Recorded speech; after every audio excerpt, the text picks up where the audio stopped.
Hey guys, I thought I would make things very simple this morning and just talk about the basic concepts of when to work out and why. Kind of mentioned it in my last video, but I thought, I need to kind of go more in depth. How you doing? Okay, here we go. Yeah. It is important to work out for anybody. Let's just say that it is very important to use the body and to use the muscles.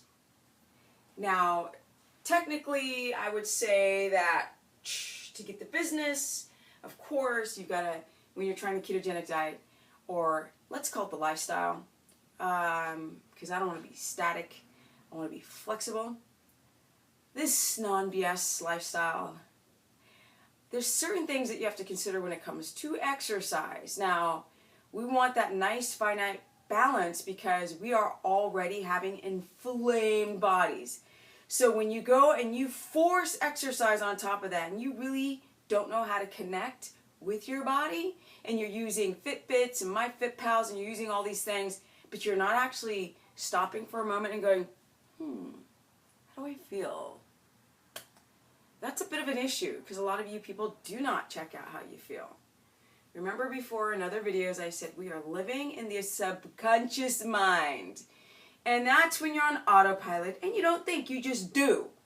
So you ever like running around too fast and you don't pay attention and you just drop stuff all over the floor?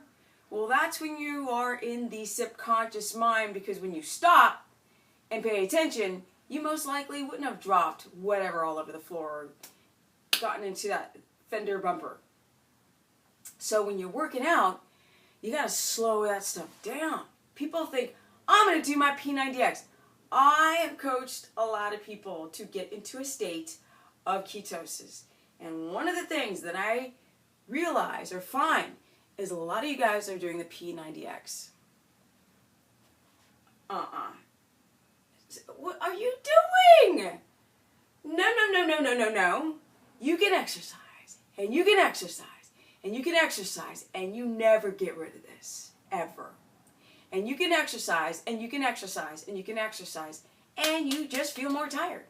And you're sore all the time. Hello? P90X, the marketing concept of that is to take people and do these before and afters, and you're like, look at my business. Don't I look amazing? I'm 47 years old, and you can have this body too. No. Your genetics and your epigenetics is going to tell you what body you're going to have. And it doesn't matter how many videos I show you guys, everybody's bodies are going to respond differently.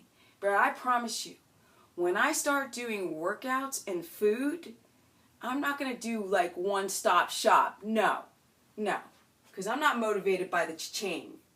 I'm going to tell you right now that every single issue that one can have is relevant to how you use the human body. So for myself, as an example, I am an illusion. People think that I'm a dancer, right?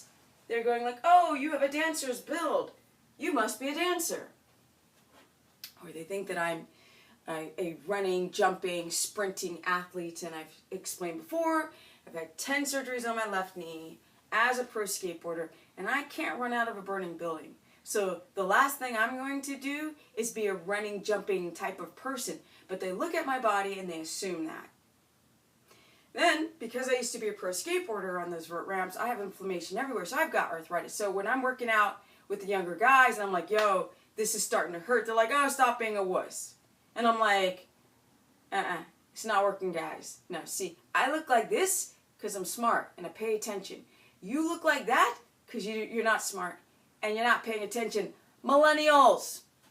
Plus you're more toxic than I am because the way that you've been raised in a toxic soup, in my generation, from the 60s, had a little bit less toxicity. But that's a whole nother digression. It just means that every individual needs to go and pay attention to how their body responds to exercise and nutrition. So what's more important to get the business? Obviously, it is nutrition. Because that's going to give you the building blocks and the weapons and the tools to fight off your own stresses and toxicity. Give your body a chance to repair and heal.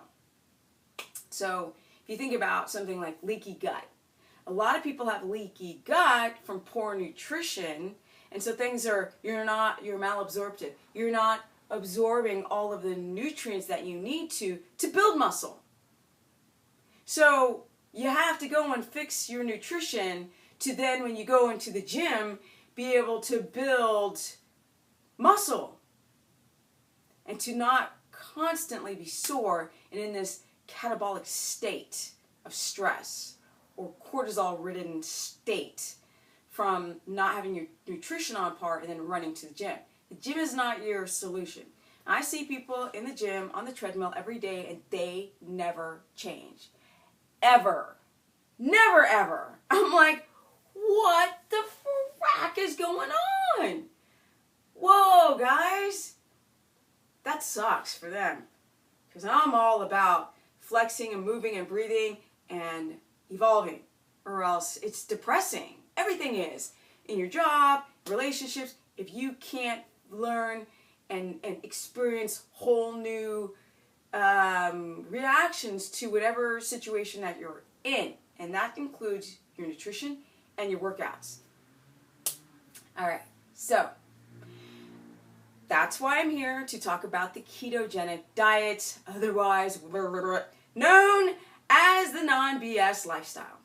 So basically, one of our biggest problems is a blood sugar dysregulation because of eating carbs, and it's just like you're depleted and you got to replete, and then you're tired, and then you're spastic, and then you overtrain, cortisol, cancer, blah, blah. Okay, so when you work out, there's certain things that you want to consider when going hand in hand in your keto adaptation, because what you're trying to do is get your body to burn units of fat converted into ketones and beta-hydroxybutyrate to get into the cells so you can heal and do your little tinkering with your epigenetics and live a rock star life.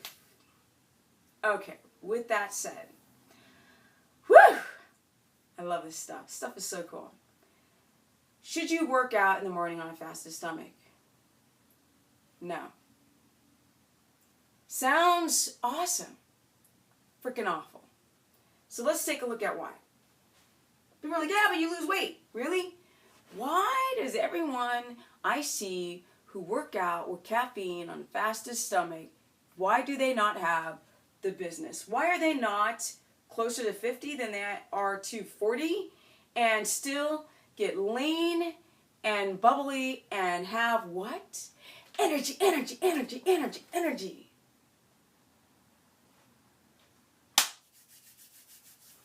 This is not a 20-something-year-old body. So for me to create the 20-something-year-old body, at 47, I have to pay attention, get into the conscious mind, and pay attention to the things that, if you're a carb burner and if you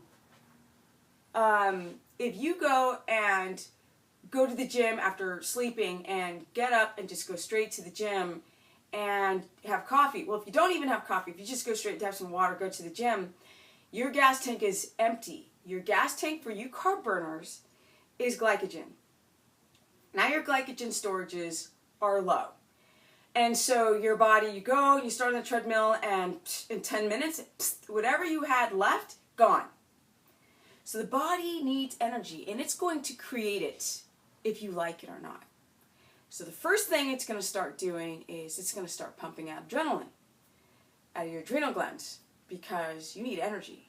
And that adrenaline is going to attract cortisol. And cortisol is going to break down the amino acids in your muscles so it can be reconverted into sugar to get your blood glucose back up so you don't fall on your face on the treadmill in a coma. Boom. That's not what we want. All right.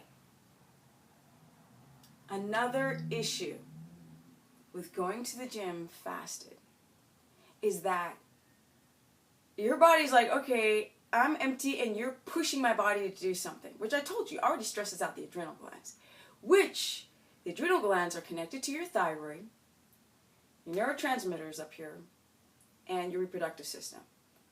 And, crazy enough, your digestive system. So that whole thing, boop, it locks up. Because you're expending a lot of energy, systems in your body are going to slow down. And if your body's not working to reach homeostasis, you age. And that puts stress and inflammation on the body. People don't think like that. They're just like very, very blanket concepts, meaning no food in the belly, working out means tapping into fat cells, and I'm healthy. No! Because you are going to be gluconeogenic. You're going to obviously catabolize and break down. Your body is going to be stressed out. And you are going to train your adrenals not to work even more. They're already slow. Because 99.9% of all of us who live in this first world economy, eating a sad diet, have gut issues. We have gut permeability issues. We've got issues.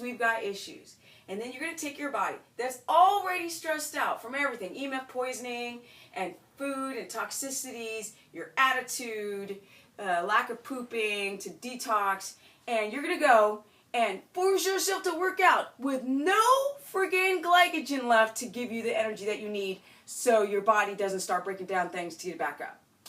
Okay. Well, what if you're in a state of ketosis? No, then the coffee drinkers, that's even worse. You're like, oh, but it's a fat burner. Caffeine's a fat burner. Why doesn't anyone ever talk about caffeine and tyrosine?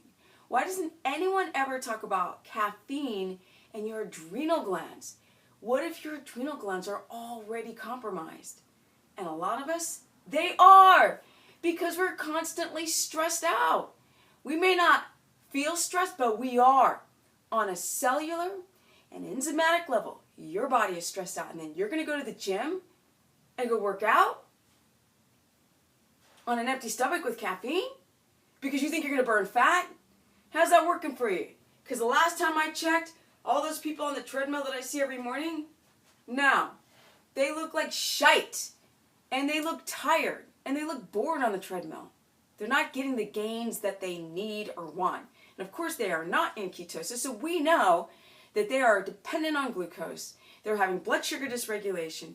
They're having issues with their insulin and their detoxification pathways.